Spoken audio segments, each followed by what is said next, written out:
آپ نے یقیناً کچھ لوگوں کو یہ کہتے سنا ہوگا کہ قربانی کے گوشت کا ذائقہ اچھا نہیں ہوتا، اس میں سے ایک عجیب سی مہک یا بو محسوس ہوتی ہے اور یہ جلدی گلتا یعنی پکتا بھی نہیں۔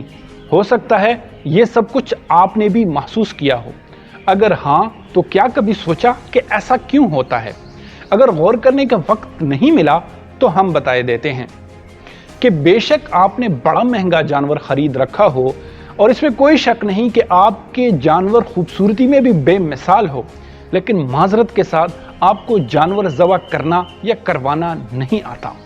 ذرا ٹھہریے، غصہ کرنے کی کوئی ضرورت نہیں، لیکن حقیقت یہی ہے جو میں بیان کر رہا ہوں۔ اگر یقین نہیں آ رہا تو پھر یہ باتیں غور سے سنیں، سمجھیں اور عید قربان پر اس پر عمل کریں۔ آپ خود ہی کہیں گے کہ قربانی کا گوشت تو ہم آج پہلی دفعہ کھا رہے ہیں، کیونکہ ایسا مزیدار، صحت مند، صحت بخش، خوشبودار، جنتی گوشت آپ نے کبھی پہلے نہیں کھایا ہوگا۔ آپ کو کرنا کیا ہوگا؟ کچھ بھی نہیں، بس ساون کے مینڈکوں کی طرح نکلنے والے نسلی یا فصلی کسائیوں کی باتوں پر یقین نہیں کرنا، بلکہ دین کی روشنی میں اور ذبیح کی سائنس کو مد نظر رکھتے ہوئے ان سے میرٹ پر جانور ذبح کروانا اور گوشت بنوانا ہے۔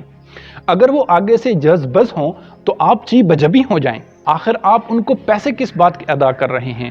اگرچہ سچے آپ بھی ہیں کہ پاکستان اور میرٹ، جی ہاں، کہیں اور ہو یا نہ ہو، لیکن اس بار چھری تلے میرٹ ضرور ہونا چاہیے۔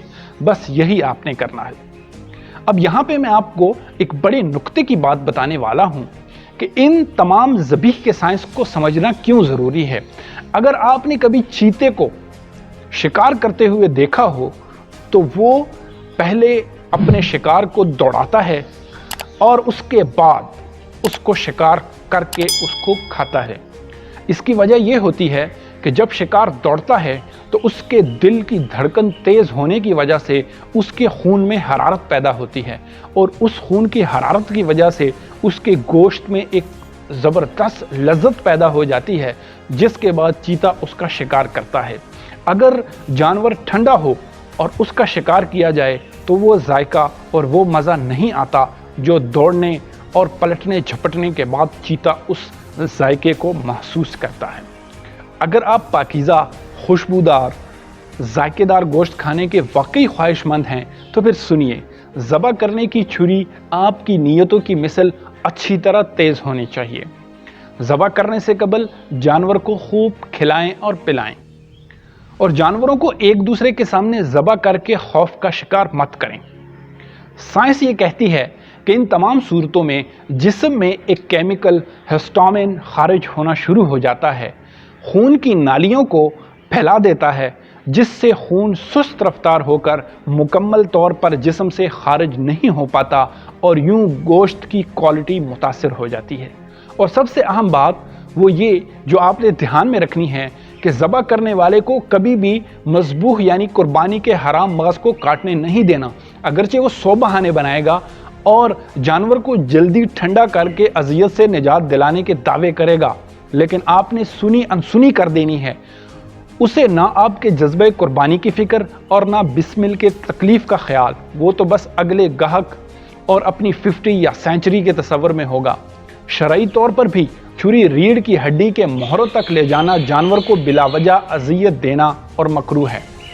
ذبح کی شرائط میں سانس کی نالی، 2 خوراک کی نالی، سوم، 2 جگلر آرٹریز، چہارم، 2 کارٹیڈ آرٹریز میں سے کسی 3 کا مکمل طور پر یا جزوی طور پر کٹ جانا اور خون کا بہہ جانا شامل ہے۔ چلیں، آپ نے ساری رگیں کاٹ دیں مگر مہروں تک چھری پہنچانے کی کوئی ضرورت نہیں، لیکن پھر بھی اگر کوئی دادوں کے فن دکھانے کی کوشش میں حرام مغز کو کاٹ دیتا ہے تو اس کا سب سے بڑا نقصان یہ ہوگا کہ جسم یکدم ٹھنڈا ہو جائے گا اور یوں گوشت میں موجود باریک رگوں سے خون نکلنا بند ہو جائے گا، جس کا نتیجہ گوشت کی خرابی اور ذائقے کی تباہی کی صورت میں نکلے گا۔ آخری بات، جانور کے تڑپنے کے ساتھ اس کی تکلیف کا کوئی تعلق نہیں۔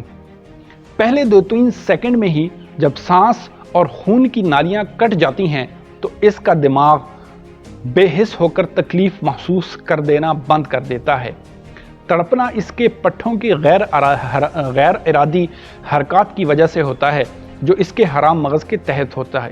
اسی وجہ سے کہا گیا ہے کہ حرام مغز کو نہ کٹنے دیں تاکہ جسم اپنی پورا زور لگائے اور جسم کے اندر حرارت پیدا ہو، حرارت کی وجہ سے خون اس کے رگوں میں دوڑے اور اب پورے جسم کو اندر سے خالی کرتا ہوا باہر نکل جائے۔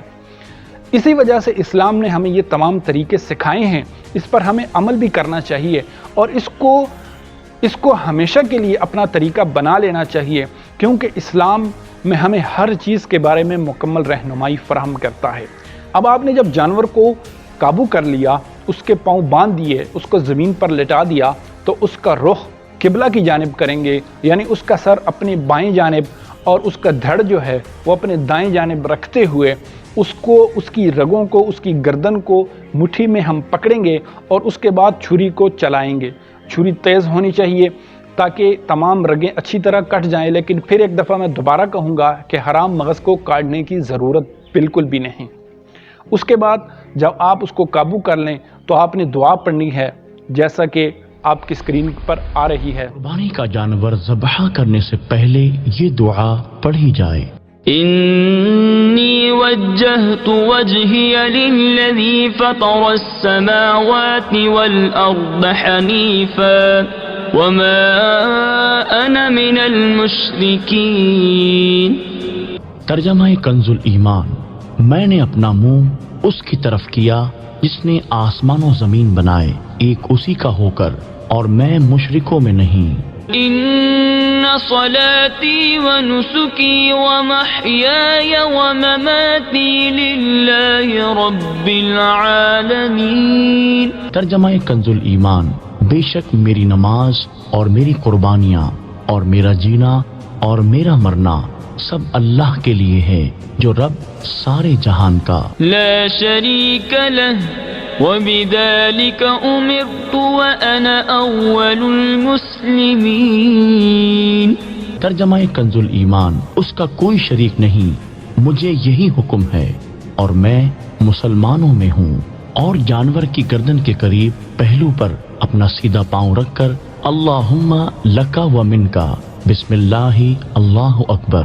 اے اللہ عز و جل، تیرے ہی لیے اور تیری دی ہوئی توفیق سے، اللہ کے نام سے شروع، اللہ سب سے بڑا ہے۔ اور آپ نے دعا کرنی ہے اور قربانی آپ کی ہو جائے گی۔ قربانی کے لیے جو سب سے بہترین جانور یعنی بکرا یا دمبا یا مینڈا اتنا ہونا چاہیے کہ وہ دور سے سال بھر کا لگے۔